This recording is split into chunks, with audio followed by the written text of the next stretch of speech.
दोस्तों good afternoon. Normally मैं हफ्ते में एक ही वीडियो बनाता हूँ और हर बार मैं ये बोलता हूँ कि अगर वीकेंड की हमारी स्टडी में कुछ चेंज आया, कुछ कम ज़्यादा हुआ, तो I will definitely share that information with you on Sundays. तो जैसा लास्ट टाइम भी मैंने ये बात कही थी कि संडे के दिन मैं आपके साथ शेयर करूँगा, तो आज वही वन ऑफ दोज डेज है जिसमें आपके साथ मैं शेयर करना चाहूँगा जो डेवलपमेंट मैंने देखी है। आगे बढ़ने से पहले पार्ट ऑफ द डिस्क्लेमर कि मैं क्वालिफाइड एस्ट्रो टेक्निकल एनालिस्ट हूँ, सेबी में रजिस्टर्ड नहीं हूँ, मेरी कोई स्टॉक मार्केट में पोजीशन नहीं होती, मैं ट्रेड नहीं करता और मैं जो भी आपको गाइडेंस देता हूँ that is purely on the basis of financial astrology और इसमें मेरा कोई वेस्टेड इंटरेस्ट नहीं है किसी भी स्टॉक में। मेरी हर जो राय होती है टोटली निष्पक्ष होती है और मैं चाहता हूँ कि आप उसका यूज़ करें, प्रॉफिट कमाएं ताकि हमें भी खुशी हो, चाहे आप पेड सब्सक्राइबर हैं या नहीं हैं। आगे बढ़ने से पहले जो दो तीन चीज़ें मैं जो इस वीकेंड पे हमने जो रिसर्च की उसके बेस पे मैं बताना चाहूँगा। नंबर एक कि निफ्टी जल्दी ही 18,000 प्लस जाएगा और कुछ महीनों में 19,000 जाने का पूरे चांसेस हैं। इसने जो 15,183 से 17,152 जो कल परसों टच किया है, ऑलमोस्ट 2,000 पॉइंट का राइज किया है, making low higher tops and higher bottoms का ये फॉर्मेशन करते हुए जो बनाया है, इसने ये चीज़ कंफर्म किया है कि now we are in short term up trend, जिसका पहला टारगेट है 18,000 से 18,200 और सब्सिक्वेंट टारगेट है 19,000। उसके हायर टारगेट्स भी हैं, परंतु मैं अभी उनकी बात नहीं करता क्योंकि हम लोग फोकस करते हैं ज़्यादा स्विंग ट्रेडिंग पे, इसलिए मैं आपको ज़्यादा हायर टारगेट्स टाइम पीरियड बता के कंफ्यूज नहीं करना चाहता हूँ।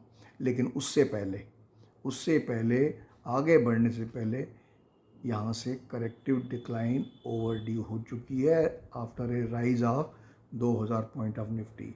अगर 25% भी करेक्टिव डिक्लाइन आता है तो करीब 500 पॉइंट गिरने चाहिए। 17,100 कितने में बंद हुआ है जितने से ही, तो करीब मेरे हिसाब से हमारा पहला टारगेट होना चाहिए 16,800 से 16,850। सेकेंड टारगेट है हमारा 16,550 और लास्ट टारगेट जो हो सकता आए या हो सकता नहीं भी आए वो है करीब 16,300। जब 16,300 और 500 के बीच में आए तो आप इन पार्ट्स स्टैगर्ड वे में इन्वेस्टमेंट कर सकते हैं for the target of 18,000 and 19,000। It is very good opportunity to make good money, क्योंकि जब इंडेक्स अगर 2,000 पॉइंट चलता है तो आपने देखा होगा कि 2,000 पॉइंट जब निफ्टी चला तो कई स्टॉक्स कितने कितने गुना बढ़ गए। तो अगले 2,000 पॉइंट जब चढ़ेगा तो सेम चीज़ उसमें भी होगी। कई स्टॉक्स जो अभी पार्टिसिपेट जिन्होंने नहीं किया किसी वजह से, तो वो उनमें काफ़ी अच्छी चाल आएगी। तो मतलब एक तो अप ट्रेंड कन्फर्म हो गया, लेकिन करेक्टिव डिक्लाइन पहले है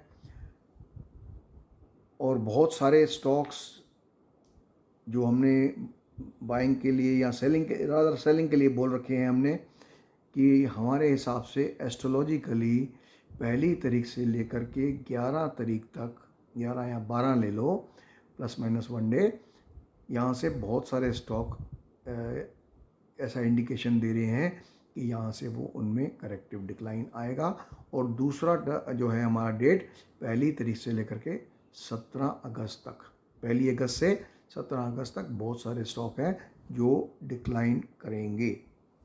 जो सेक्टर जो वीक लग रहे हैं अगले कुछ दिनों के लिए वो हैं auto, private bank, cement, construction, FMCG, pharma, power, steel, sugar, telecom, IT.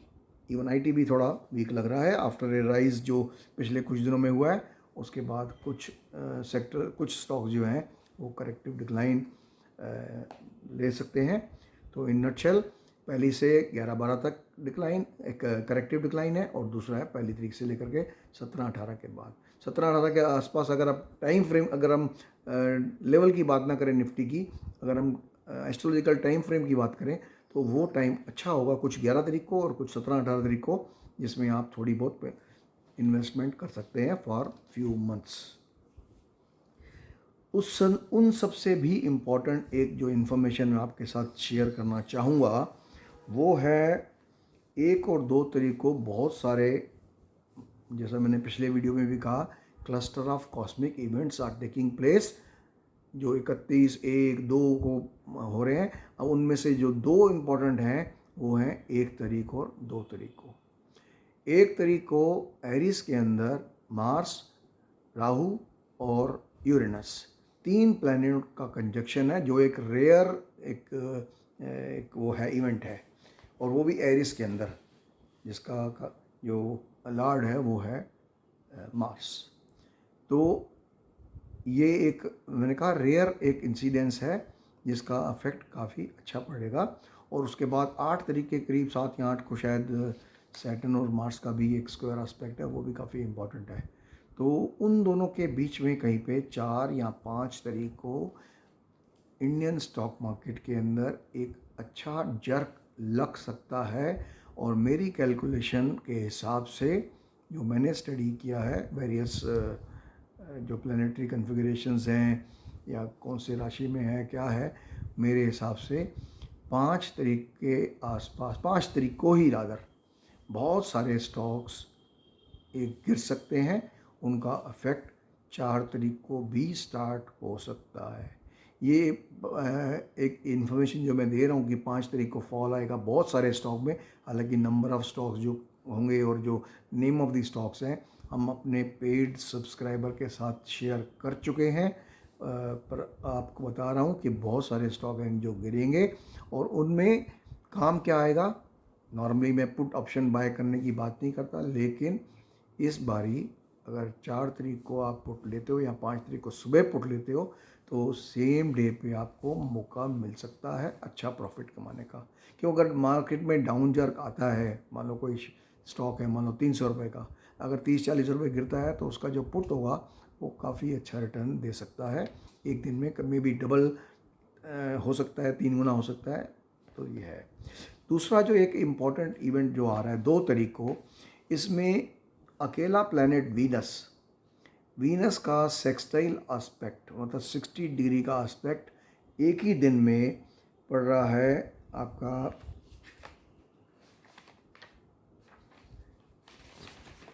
Venus के साथ, वीनस का राहु के साथ, वीनस का यूरेनस के साथ, वीनस का मार्स के साथ, वीनस का नेपट्यून के साथ। ये 3-4 जो हैं वीनस के अकेले के एस्पेक्ट्स हैं, जो स्ट्रेंथन करता है मेरी स्टडी को कि 5 तारीख को मार्केट के गिरने की चांसेस हैं। 7 तारीख को फिर सैटर्न और मार्स का स्क्वायर एस्पेक्ट है, वो भी काफ़ी अच्छा नहीं माना जाता। तो वो सब मिला के मैं कह रहा हूँ कि 5 तारीख को आ सकता है फॉल, इसका आप ख्याल रखिए। जो कंजक्शन मार्स, यूरेनस और राहु का एरिस के अंदर आ रहा है, सेम कंजक्शन वेस्टर्न एस्ट्रोलॉजी के हिसाब से वो टॉरस में आ रहा है। क्योंकि इन वैदिक एस्ट्रोलॉजी और वेस्टर्न एस्ट्रोलॉजी में फ़र्क है। उसमें जो मार्स है ऑलरेडी टॉरस में जा चुका है, राहु भी टॉरस में है और यूरेनस भी टॉरस में ही है। जैसे जुपिटर यहाँ पर अभी तक वो पाइसेस में चल रहा है, अभी रेट्रोग्रेड अभी कुछ दिन पहले हुआ है, लेकिन वहाँ पर ऑलरेडी वो एरिस में जा चुका है। वेस्टर्न एस्ट्रोलॉजी और वैदिक एस्ट्रोलॉजी में जो बेसिक फ़र्क है, वेस्टर्न एस्ट्रोलॉजी होती है हीलियोसेंट्रिक। हीलियो मतलब जो लैटिन वर्ड है सन का, मतलब वेस्टर्न एस्ट्रोलॉजी में ये मान के चलते हैं कि सारे प्लैनेट्स जो हैं वो सन के अराउंड रिवॉल्व कर रहे हैं, जबकि वैदिक एस्ट्रोलॉजी में है वो जियोसेंट्रिक है। जियोसेंट्रिक का मतलब, जियो है लैटिन वर्ड पृथ्वी का। हम लोग वैदिक एस्ट्रोलॉजी में ये मानते हैं कि सारे प्लैनेट्स पृथ्वी के अराउंड घूम रहे हैं, लेकिन अगर लॉजिकली बात करें, अगर साइंटिफिकली बात करें या जो एस्ट्रोनॉमिकली बात करें तो वेस्टर्न एस्ट्रोलॉजी उसमें करेक्ट है, क्योंकि सब जानते हैं, इवन छोटे बच्चे भी जानते होंगे जो 3rd 4th 5th स्टैंडर्ड में हैं, कि जो प्लैनेट्स हैं वो सन के अराउंड रिवॉल्व कर रहे हैं, नॉट अराउंड दी पृथ्वी के अराउंड नहीं रिवॉल्व कर रहे। तो इन नटशेल मैंने आपको बता दिया है 2 इंपॉर्टेंट चीज़ें, एक तो अप ट्रेंड कन्फर्म हो चुका है, उसके टारगेट टेंटेटिव टारगेट बता दिए, लेकिन करेक्टिव डिक्लाइन फर्स्ट। ऐसे नहीं समझना कि कल से शुरू हो गया तो 18,000 सीधा जाएगा और आप पोजीशन लेके बैठ जाओ। करेक्टिव डिक्लाइन पहले जो टारगेट दिए मैंने 16,800 के, 16,560 के, 550 के, और तीसरा है 16,300 350 के करीब आ सकता है। तो वहाँ पे एक चांस बनेगा आपका लेने के। तो दैट्स ऑल माय डियर, जो मैंने आपको बताया, एक तो वो अप ट्रेंड का, एक 5 तारीख को फॉल का, और जो स्टॉक्स हैं मैं आपके साथ इस बार sorry I am not sharing, I have already share with my paid subscribers. और कई बार वो लोग भी हमको सुनाते हैं, सर आप सारी चीज़ें तो आप फ्री कंटेंट में देते हैं, तो हमारे लिए भी कुछ रखा करो। ठीक है, इस बारी मैं उनके लिए रख रहा हूँ। उनको नंबर ऑफ़ स्टॉक्स बता दिए, 25-30 स्टॉक्स का नाम दे दिया। अब ये किस्मत की बात है कि वो जिसमें काम करें वो कोई हो सकता है ज़्यादा चले, कोई कम चले, कोई कम गिरे, कोई ज़्यादा गिरे, वो डिपेंड करता है आपके हॉरोस्कोप के ऊपर। तभी मैं बोलता हूँ हॉरोस्कोप को दिखाना ज़रूरी है, एटलीस्ट यू वुड नो कि आपका अच्छा पीरियड चल रहा है, ख़राब पीरियड चल रहा है, या कब ख़राब होगा या कब अच्छा हो जाएगा। ये सब चीज़ें मैटर करती हैं, और कईयों का स्ट्रॉन्ग पॉजिटिव है या स्ट्रॉन्ग नेगेटिव है, वो भी उसकी इंडिकेशन आती है कि भाई आप टोटली रिफ्रेन करो फ्रॉम स्पेकुलेटिव ट्रेडिंग। कईयों को होता है कि ठीक है, जो लोग कम कर रहे हैं they can go for even aggressive trading also which will be beneficial for them. तो दोस्तों, this was our video of this week. मैं चाहता हूँ कि आप इस चैनल को सब्सक्राइब करो, बेल आइकन को प्रेस करो, ताकि आपको जो नए वीडियो जो भी अपलोड होते हैं आपको इमीडिएटली मिल जाए। ये बहुत यूज़फुल और इन्फॉर्मेटिव मैंने आपको वीडियो दिया है, और आप थैंक यू बोलना मेरे को नेक्स्ट वीक के एंड में। I hope I am so confident sometimes, I am sorry. कई बारी ओवर कॉन्फिडेंट होना भी ठीक नहीं है, बट लेट अस सी। आप विदाउट स्टॉप लॉस तो काम नहीं करोगे, स्टॉप लॉस के साथ काम करो, ओवर ट्रेडिंग नहीं करो, पार्ट प्रॉफिट बुक करते रहो। ये है rules of this stock market trading. तो thank you my dear friends, have a nice day. Already weekend तो पूरा हो चुका है, तो wish you a happy and very profitable next week. Thank you.